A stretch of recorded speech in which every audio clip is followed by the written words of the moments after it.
Welcome back, baseball fans. 1971-74 Carryover League fourth round draft results. Fourth round's always fun in that it is the first round where we know which year of the four the team will pick. They've taken 3 picks from 3 different years, and it's process of elimination of who they're going to pick in this particular round. Let's just get started with the first team, the Phillies, and see what they have done. And with the Phils, we can recap real quickly. We had Mike Schmidt going first. We had Gary Maddox going second. Tony Taylor going third, which means the year of 71 would have to be this pick. And they happen to have 2 keepers on their teams, and they happen to be desired in those years. And just to recap, you can announce 2 players at one time if you have the rights to 2 players. So the 4th round pick will be Barry Lersch. Pitches on 3 days rest, a 3.78 ERA, pretty nice card for the Phillies. He'll join Carlton behind him and Wayne Twitchell at the top of that rotation there. And with the second pick from 81, representing their 8th round pick, it'll be Tim McCarver. 29-year-old McCarver.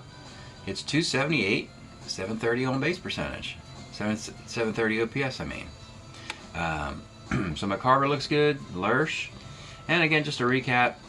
So the first 4 picks are picked in any order. The 5th round pick is a player from 74. 6th round pick from 73. 7th round from 72. 8th round from 71. You want your 5th round pick to be more talented than your 8th round pick. That's why you go to the biggest box of cards, the rookie box of cards. In this case, it's 74. And the reason that in the 71 is the 8th round is because if you don't find somebody you like, you only have them for 1 year. In this case, the Phillies have a nice player. They have Tim McCarver, a guy they want to keep. So they're in good shape. They only have 2 vacancies in the 5th and 6th round in this draft. And then they theoretically could start playing baseball. But teams often want to tweak the rosters and cut guys and move guys into different years and so forth, which is a subject for another video. So let's get going, continuing into the second team, the Kansas City Royals. And it turns out, oh, they're just like the Phillies. They went George Brett, Marty Patton, Horatio Pena. So they have the year of 71 vacant, and they like this Dwayne Josephson. Nice little catcher, played for the Red Sox in 71 before Carlton Fisk arrived. 330 plate appearances, hit 245, but a 395 slugging. Did get 10 home runs in half a season in Boston. So he's a nice little power catcher, joining Ed Kirkpatrick. So they got quite a battery of, quite a tandem of catchers who can hit some home runs in Kansas City. And they didn't exercise their second option there. Next up, the Padres, same formula. They went Grubb, Freisleben, Gaston. So they brought Ed Spezio back as their third baseman, particularly against lefties. May not start against righties. They may put him in a platoon, but he really crushes homers versus lefties. And then they team him up with Chris Cannizzaro to come back as a catcher.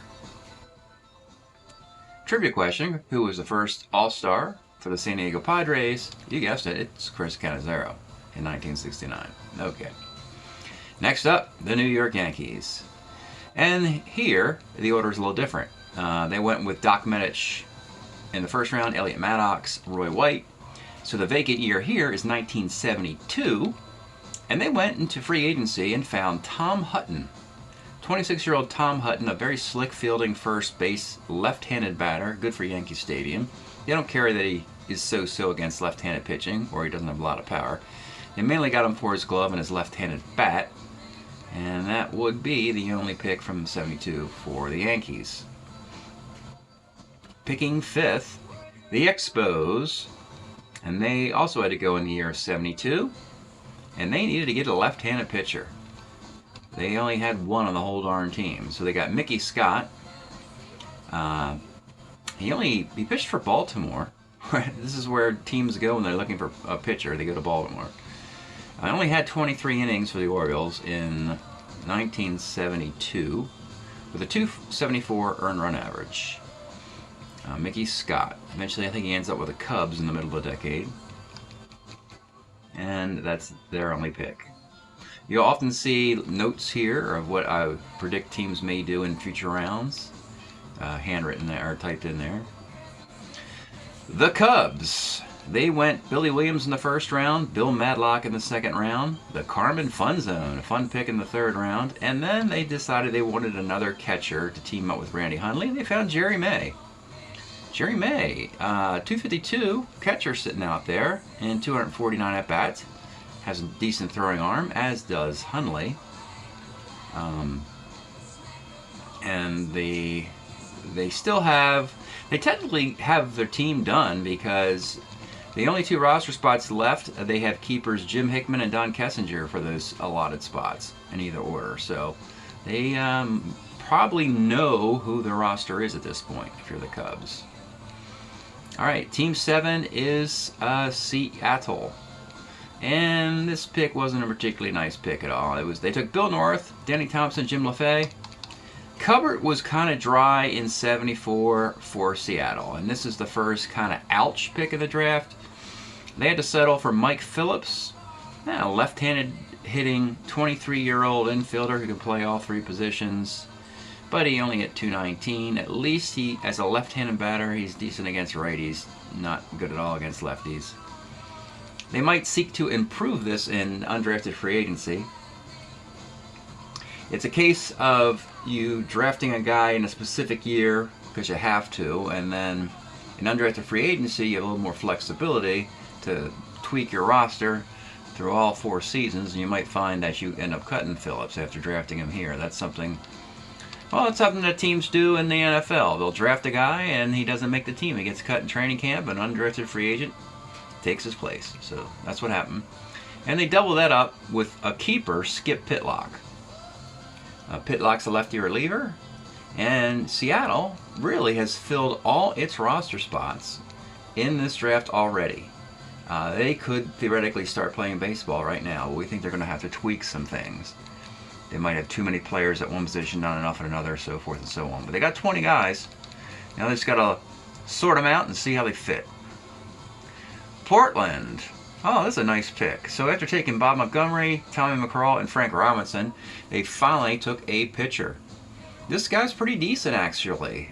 An Atlanta left-handed pitcher by the name of Rob Gardner in the year of 72. 8-5, 3.06 ERA in 97 innings and 14 starts. So a nice little player, and he kind of hurts Atlanta, taking him away from them, which is good for the National League. And that would be the only pick for Portland in this round. Next up is Baltimore, and Baltimore went into 72 as well. And this is kind of retribution here. So they ended up, a couple of drafts ago, they traded Don Baylor to the Angels.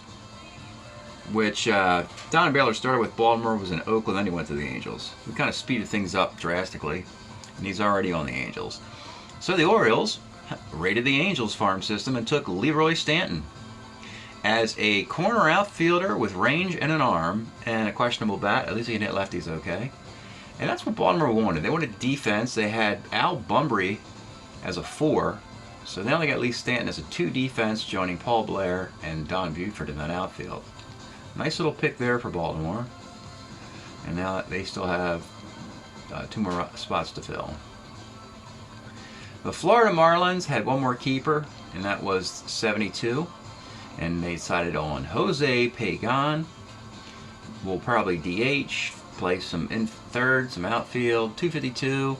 Nice slugging, 394 slugging for him. Not bad. And that's the only player from 72 for Florida. All right, Team 11, your Angels. Another kind of questionable pick here. They took Tanana, Tovar, and Singer. And they had no catchers on the roster.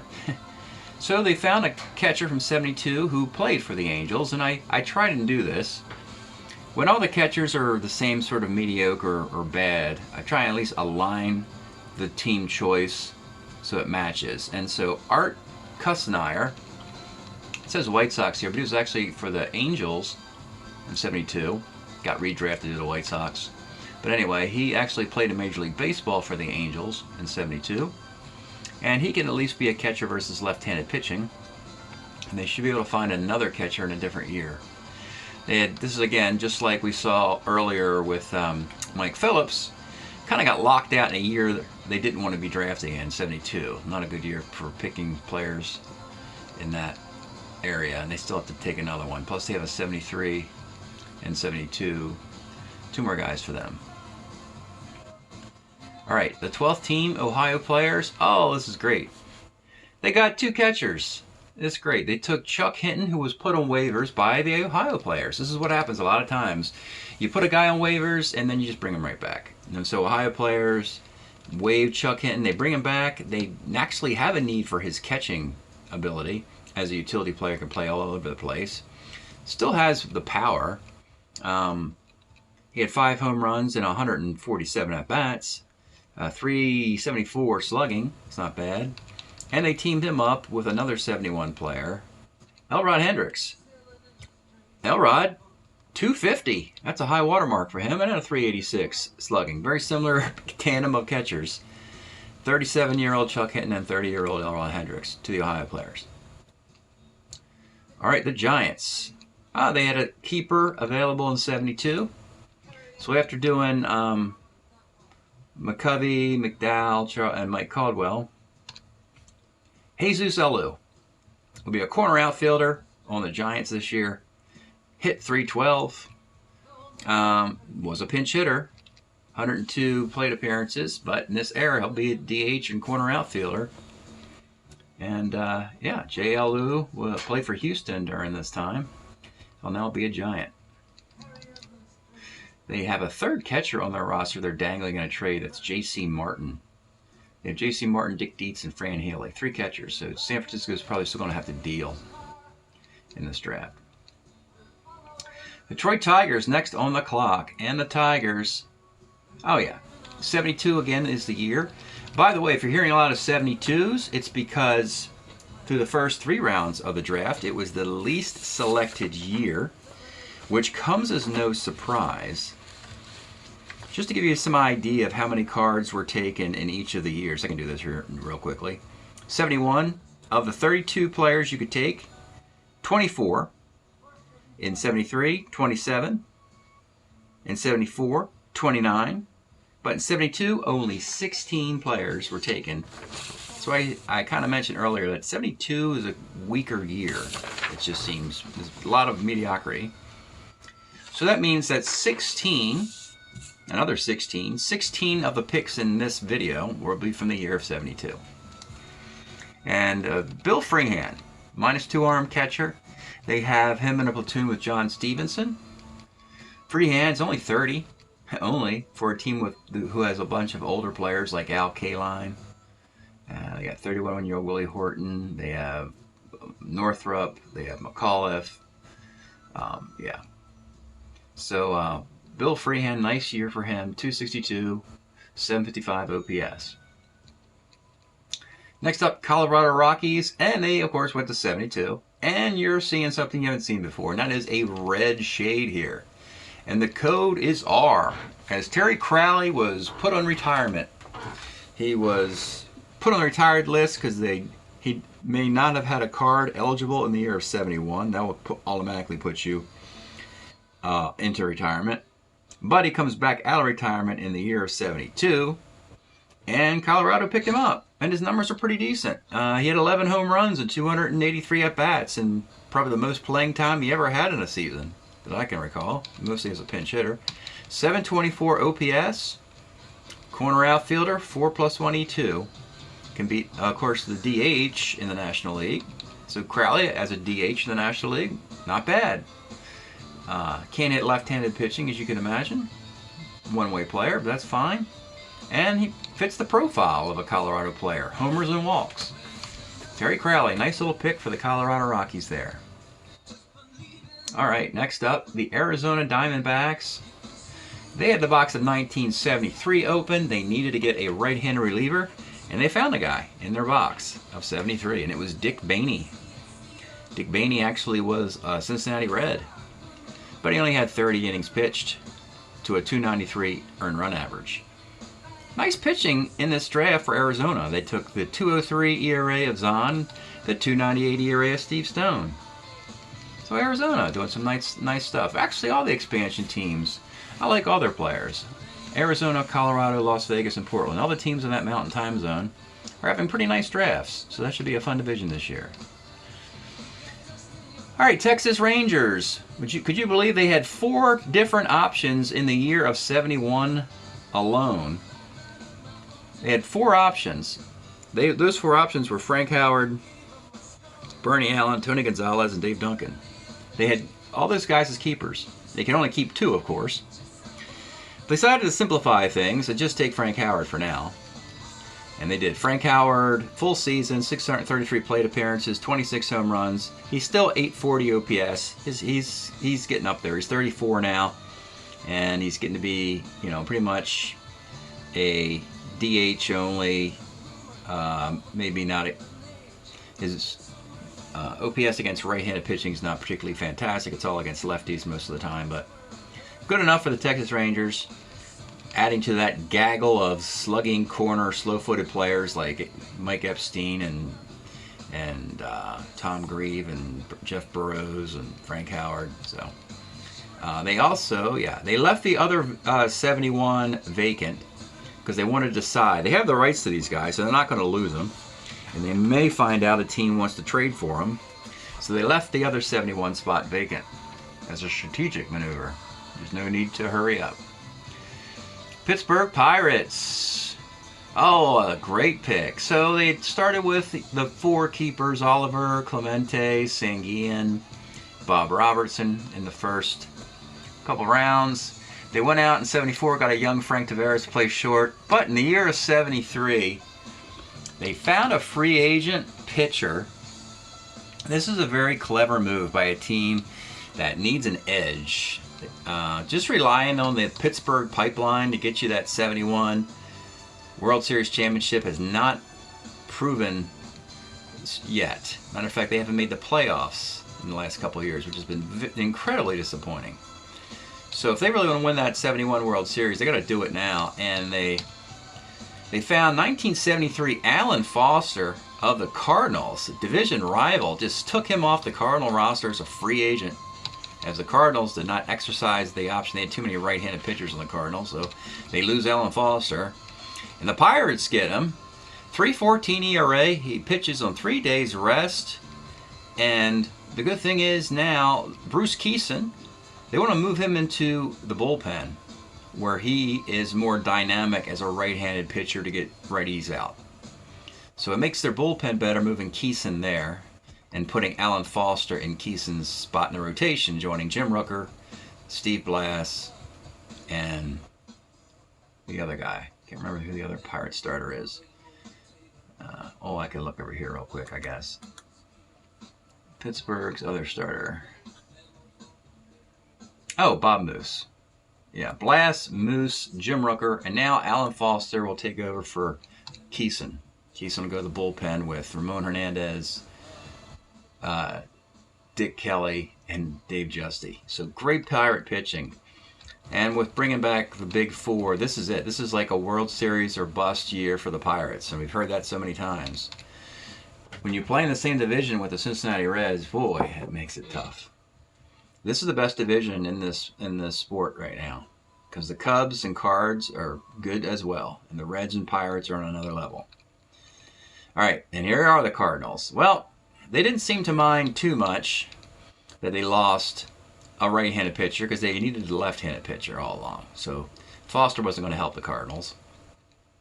After taking Reggie Smith, Big McBride, and Ted Sizemore, they had to make a deal to get a lefty, and it wasn't a big deal, a big trade deal. They acquired Chris Short from Arizona, and they didn't trade a player. They just took a draft token. They gave Arizona a draft token for Chris Short, as Arizona was not going to exercise the option on Chris Short either. They had too many lefties. So Chris Short is decent in 71. He has got a 3.85 ERA. He was 7-14. Chris Short is the only lefty in the rotation, joining the righties Bob Gibson, Sonny Siebert. And that's the only Cardinal they took. All right, Team 20, Toronto. They had a pick, the Commissioner Award pick for Jerry Royce, in addition to Rorik Harrison, Tommy Agee, and Carl Morton. So they added 73 Elias Sosa right from their own system. Sosa in the bullpen had a 3.28 ERA in 107 innings. Nice year for Elias Sosa, and now the Blue Jays just need one more player. Las Vegas, the team building on defense, if you've seen here. They had 74 vacant, and they needed a catcher against lefties, and in their system they found one, a nice one, a 22-year-old Barry Foote, -1 arm catcher, 472 plate appearances, 262, 315, 414, 729. Nice numbers, really nice numbers. Could be a full-time catcher if you needed him to. Foote has a very interesting decade. It kind of goes up and down a little bit. But that's a fine player right there at age 22. And that's the only player Vegas would take. Milwaukee's on the clock. They needed a left-handed starter in the year of 72. And they found a Milwaukee Brewer left-handed starter in the year of 72. Sometimes it works out perfectly. Gary Ryerson is the guy in 100 innings, a 3.62 ERA for the Milwaukee Brewers. And he slides in there cleverly, joining the other lefty in the rotation will be Sam McDowell, who they acquired in a trade. And that was the only player Milwaukee took. Atlanta. Oh, they had the rights to Rico Carty, so they just took him in the year of 72. Now, I'm telling you right off the bat, they have too many slugging corner DH outfield types. They have Kurt Mott, Rico Carty, Ralph Garr, Hank Aaron, Dusty Baker. So can't use them all. So they'll have to sort that out. I'm thinking that Kurt Mott was acquired in a trade from Baltimore with Davey Johnson. So he might actually get cut so that Carty can reclaim his old DH spot. Carty still can slug here. 277, 780 OPS. After the year 72, he goes into a little bit of a down hill, and then later in the decade he'll hit 31 homers for Oakland. But this is his last good year with Atlanta. All right, we're getting to the Twins, the 24th selection in the draft. And the Twins had the rights to catcher Phil Roof. And then, now this is where it's going to be tricky. You have to look at the card because the stats are terrible. He's a 205 hitting catcher, but it's all in a reverse platoon where low percentage versus left-handed pitchers, but he crushes them. And so that's what they're going to do. They're going to have Mitterwald versus righties and Phil Roof versus lefties for the Twins. All right, Cleveland. They needed a guy in 1973, and they brought back a guy that used to play for them before he went to California. That's Alex Johnson. Alex Johnson returns to Cleveland for a year. Known for basically a high batting average, not a lot of power, and certainly not much defense. He can be a corner outfielder against lefties, platooning with Lowenstein. He could be a DH, platooning with Duke Sims. It's a 287 hitter with a 698 OPS. Again, high batting average, not a lot else for 30-year-old Alex Johnson. Houston. So Houston was, sometimes when a team gets stuck in a particular year, and I've said you've seen teams who get stuck, the other option is to take a current player on your roster and improve him into that year. And that's exactly what Houston did. So Houston did not have any options they liked in the year of 72. But they looked at their own roster and they said, Doug Rader, we have a 71 card. Why not give him extend him in a 72? Because he becomes a 1 defensive third baseman in 72, not in 71. So that's what they did. They moved Doug Rader from his 71 card into a 72 card, which means they'll have to pick from the 71 box later in the draft for other needs. Doug Rader, 237, but he's got a 734 OPS, 22 home runs. Nice little pick for the Astros when you were stuck on the clock and you found a guy.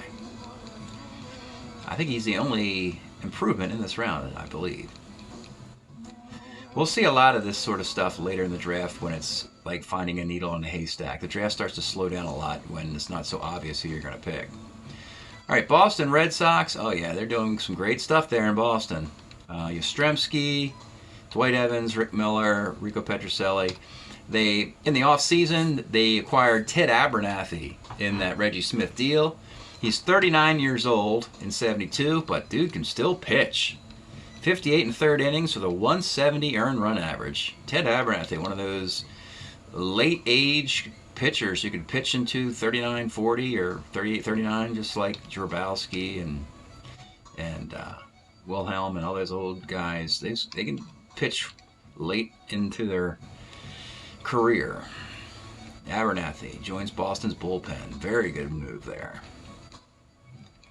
The Dodgers, team 27. Oh, they had a nice pick here. So after going Garvey, Ferguson, Yeager, in the year of 71, they had some keepers. They had Andy Messersmith and Mickelson. And they're just going to sit on Messersmith a little bit longer and take Pete Mickelson. Mickelson, 3.65 ERA, but a very low whip. He'll join the bullpen. And the reason they didn't take Messersmith is that they don't know which year they want to take Messersmith yet. They're still waiting. It's either going to be 71, 2, 3, and 4. And they're leaving all those open. You see the 74 is vacant, 73 is vacant, and 71 is vacant for the Dodgers. And they're just going to look through the rest of the options before they commit to which year they want to plug Andy Messersmith in. Think of it as they're negotiating with Messersmith on either a 1-year deal, a 3-year deal, or a 4-year deal. Is what they're trying to figure this out. Of course, Messersmith has his own free agency story. The White Sox. Oh, yeah. It was a great pick. So after going Orta, Henderson, Forster, Aker, they had to pick a guy in 73. Hey, Bucky Dent was just sitting out there as the utility infielder, and there he is. So Aparicio is already on the roster, but the heir apparent is Bucky Dent. And so they took him. But the good part about it is that he's just not an exclusive shortstop. He can play second and third. Moreover, he could play second base late in games for Orta. Orta's a 4 at second base, and Dent is a 3.